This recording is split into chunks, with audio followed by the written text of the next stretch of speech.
Lastly, we'll speak about the joints of the hand. So in a previous model, when we look at the appendicular skeleton, we talked about the carpals, the metacarpals, the phalanges. And so we can speak about the joints that help to articulate these various bones. First off are the metacarpophalangeal joints, sometimes called the MCP joints. And they articulate the metacarpals, which is this layer here, not to be confused with the carpals, which are these. So the metacarpals and the proximal row of phalanges are articulated via the MCP joint. The first row of phalanges and the second row of phalanges articulate by the PIP joint, the proximal interphalangeal joint. And then the second row and the third row are articulated via the distal interphalangeal joints, okay? Now remember, we don't have a middle phalange on our thumb, so we only have a distal phalange. We've got an MCP and a DIP, metacarpophalangeal, and a distal phalangeal joint. Lastly, two important groups of muscles in the hand. First, the hypothenar muscles. So these are the muscles on the medial surface of the hand. We won't speak about the individual muscles that form this surface or this eminence, as it's called.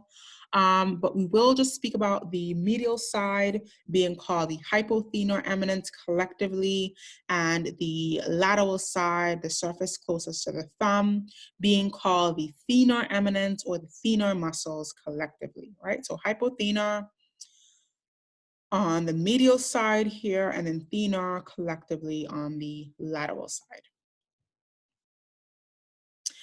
Okay, let's get into some of the neurovascular structures here. So we'll start with the brachial plexus. Now the brachial plexus is a network of nerves that comes from the cervical region of the spinal cord, travels through the neck and through the axilla, and eventually branch into the nerves, the terminal branches that supply the muscles, all of the muscles we just talked about that move the upper limb.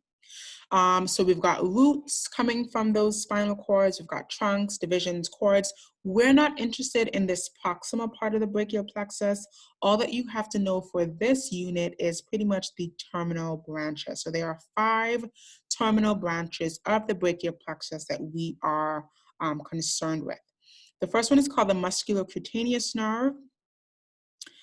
This is on the lateral side. The second is the axillary nerve. Then we've got the median nerve, which traverses the center of the brachial plexus here. And then on the medial side, we've got the ulnar nerve, right? And then posterior, coming off the posterior card, we've got the radial nerve and the axillary nerve. Now the radial and axial nerve come from the posterior cord of the brachial plexus and supply muscles such as the deltoid muscle of the shoulder that we spoke about earlier, and the triceps muscle of the posterior arm that we also spoke about earlier, and they're coming off the posterior cord of the brachial plexus. So let's look at where those distal or terminal branches actually travel, okay, in terms of their interaction with the anatomy of the upper limb. So here on the medial side, we've got the ulnar nerve going posterior to the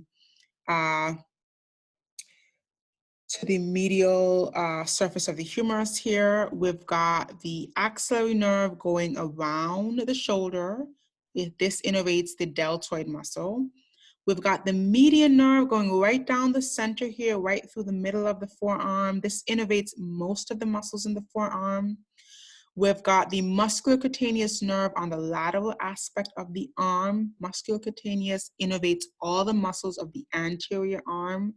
And then lastly, we've got radial. Radial goes to the back of the arm and innervates the triceps and all of the posterior forearm muscles, okay?